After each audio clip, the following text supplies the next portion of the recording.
la vittoria e porga la chioma che si ama di Roma, il Dio la creò. Stringiamoci a corte, siamo pronti alla morte, siamo pronti alla morte, l'Italia chiamò. Stringiamoci a corte, siamo pronti alla morte, siamo pronti alla morte, l'Italia chiamò. Sì.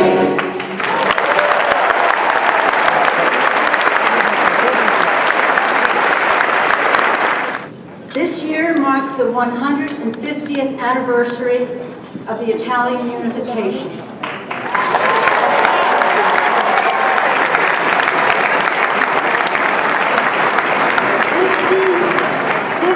Years ago, a new young president who was an inspiration to many of us in this room and to the world, President John F. Kennedy,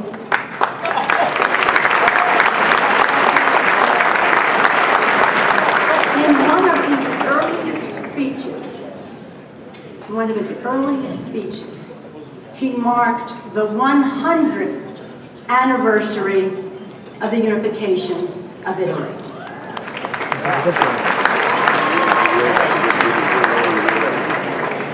At that time, he said, and I quote directly, "All of us, in a large sense, are beneficiaries of the Italian experience. The Risorgimento gave birth to modern Italy, like the Revolution, which forged a united American republic out of 13 English colonies, was a reawakening of the most deeply held ideals of Western civilization, the desire for freedom, for protection of the rights of the individual." That's what President Kennedy said then. That's when before many of you in this room were born. In fact, that was before President Obama was born. And so, 50 years later, a new president, a new young president of the United States, was an inspiration to many and certainly a hope to the world, declared in a proclamation the 150th anniversary, and the congratulations of the people of the United States on that occasion. And in his comments, he said, and this is in very small print, in his proclamation he said, "At a time when the United States was fighting for the preservation of our own union, Giuseppe Garibaldi's campaign for the unification of Italy inspired many around the world in their own struggles, including the 39th New York Infantry, also known as the Garibaldi Guard. Today, the legacy of Garibaldi and all of those who unified Italy lives on in the millions of American men and women of Italian descent who strengthen and enrich our nation." I had the honor, joining with Chairman John Mica, to lead a bipartisan delegation to Rome, and along with our ambassador, David Thorne, to present that proclamation to President Napolitano. He received it with great appreciation, his gracious appreciation, with love of the American people, and with the deepest respect for our President Obama. A few months later, President Obama sent Vice President Biden to the heads of state meeting to celebrate the reunification of Italy. It's important for all of you to know, in case you don't know, that Jill Biden is of Italian-American descent. And that means that Joe Biden's daughter shares our heritage. We are deeply honored tonight that President Obama is gracing us with his presence because he is a great president. We're happy that he's here for who he is, but also for who we are. Everyone in this room is a true believer in the American dream. Our founded families came to America with all the optimism and hope and determination to make the future better for their families. They did so in a way that honored American values of responsibility from one generation to the next, of faith in family, faith in God, faith in the future, work ethic, sense of community, and in bringing those values and joining up with Americans, they made America more American.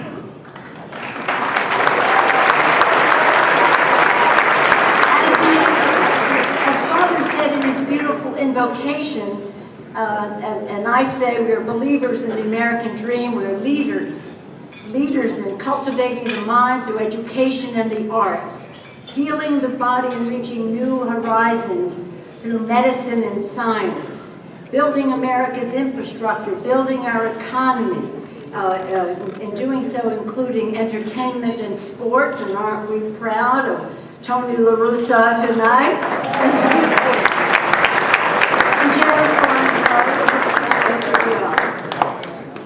As believers in the American dream, we're delighted that the President is here because he is the custodian-in-chief of the American dream, removing obstacles of participation, building ladders of success for everyone in our country who wants to work hard. That's who we are as Italian Americans.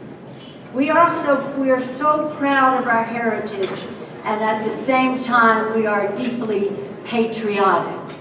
And so we welcome the President also as not only the custodian-in-chief of the American dream, but as the commander-in-chief of our men and women in uniform.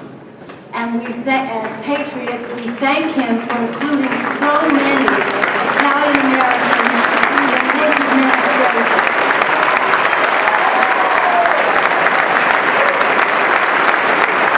Protecting the American people is our first responsibility, to protect and defend. We take an oath to do that. And how proud we are that the President has named Secretary Janet Napolitano to keep us safe at home as the Secretary of Homeland Security. And how proud we are that also in terms of keeping the American people safe, the President has appointed Leon Panetta as the Secretary of Defense.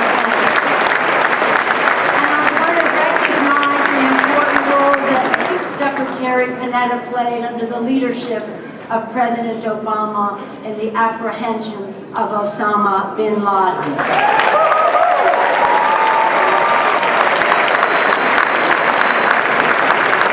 For these and so many other reasons, we're absolutely delighted that the President is here to celebrate our Italian-American heritage with us. Now let's give him a great big warm Italian-American.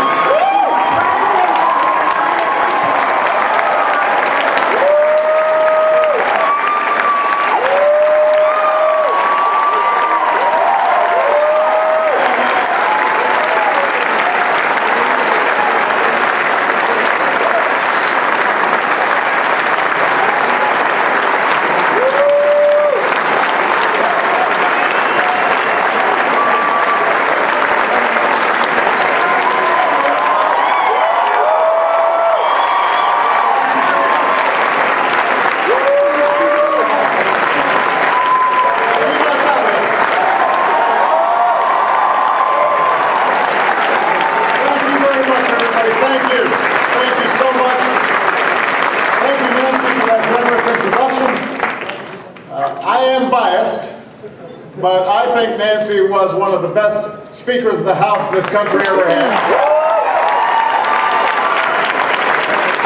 She was no doubt the best Italian-American speaker of the House we ever had. And I believe that she will be the best speaker of the House again in 2013.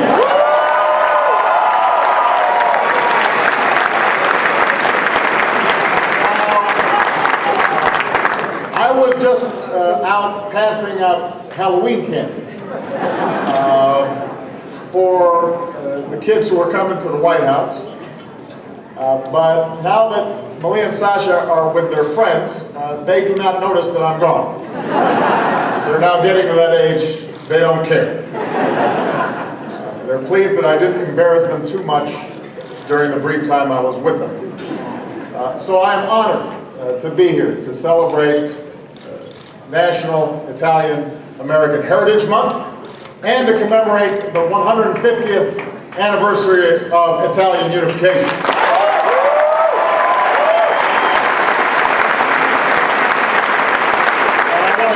The President, the Chairman, all of you who are doing so much work to keep that heritage alive for the next generation. And I'm grateful for your generous welcome. Now, I want to make a confession right off the bat. I do not, in fact, have any Italian ancestry. Not all of us are that lucky. I can't sing like Frankie Avalon. Where's Frank? I can't sing. He looks the same.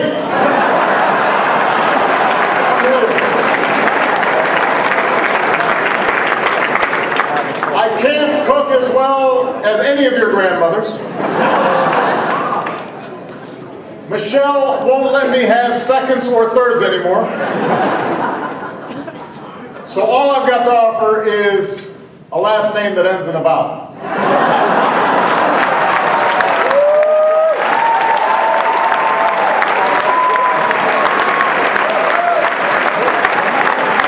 Nevertheless, it is good to see so many amici.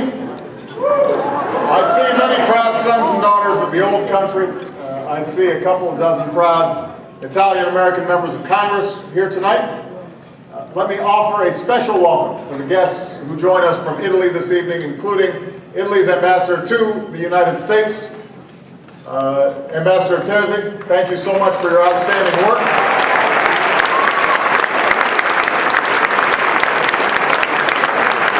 His counterpart here as well, and he is doing an outstanding job representing us, our ambassador to Italy, David Thorne.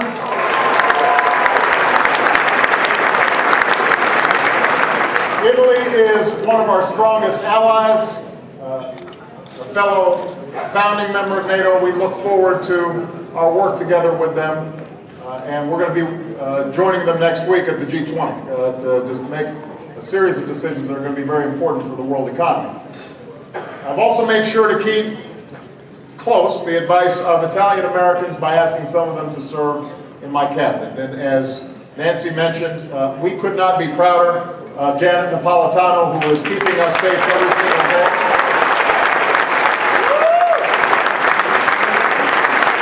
And my outstanding Secretary of Defense, Leon Panetta.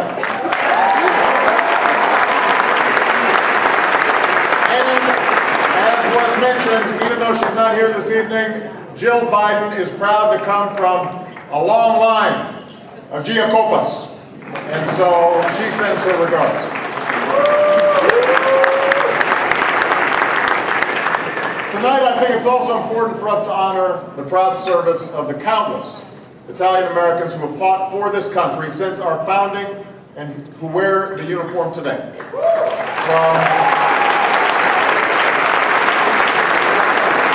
the Chief of Staff of the Army, General Ray Odierno, to a hero whom I was proud to bestow our nation's highest military decoration, and was the first one in a very long time to personally receive the Medal of Honor, Staff Sergeant Salvatore Giunta.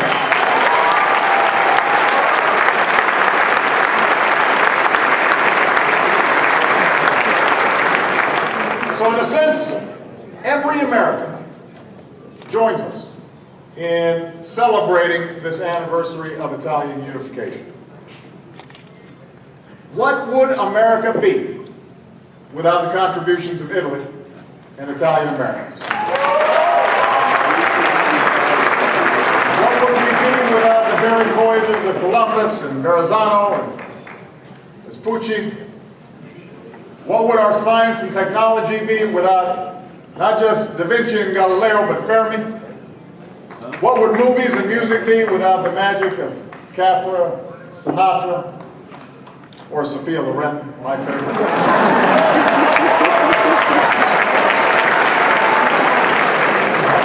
Just saying. What would sports be without the guts and the grit of DiMaggio, Lombardi, and La Russa?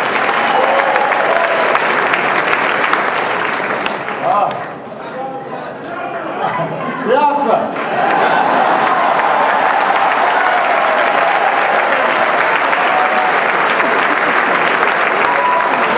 The White Sox could still use you. What would this city be without the influence of Roman thought and architecture? Piccirilli brothers, who their work on the Lincoln Memorial, Rumidi's magnificent touch on the Capitol. Although I must say it might be nice to know what our politics would like without the contribution of Machiavelli.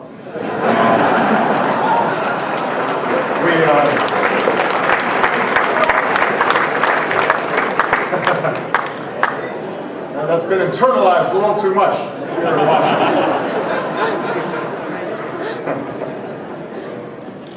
America would not be what it is today without the unique contributions and the uncommon pride of Italian Americans. Like so many other groups,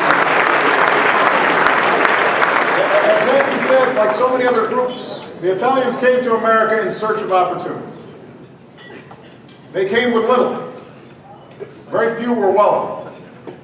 But they came with an unwavering faith in God, an unfailing commitment to family, and an unlikely hope in the possibilities of America.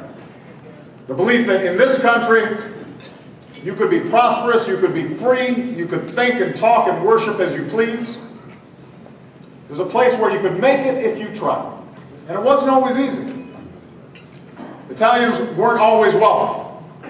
And when we think about today's immigrants, we have to remind ourselves that those of us who now feel comfortable in our American identity, that wasn't always the case in the past.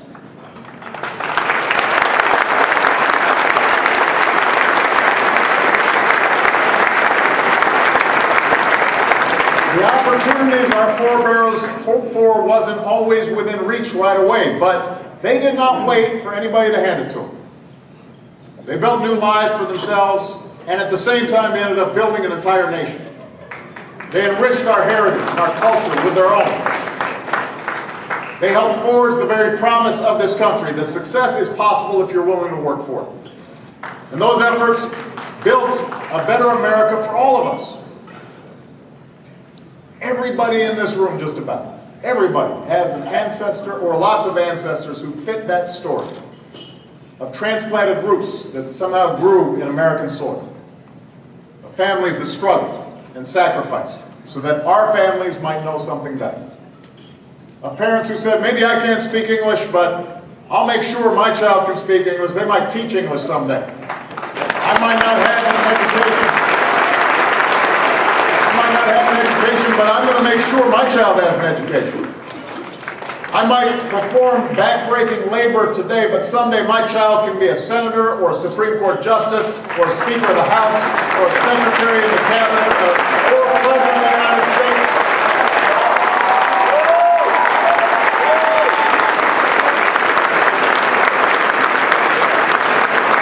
So that's what binds us together.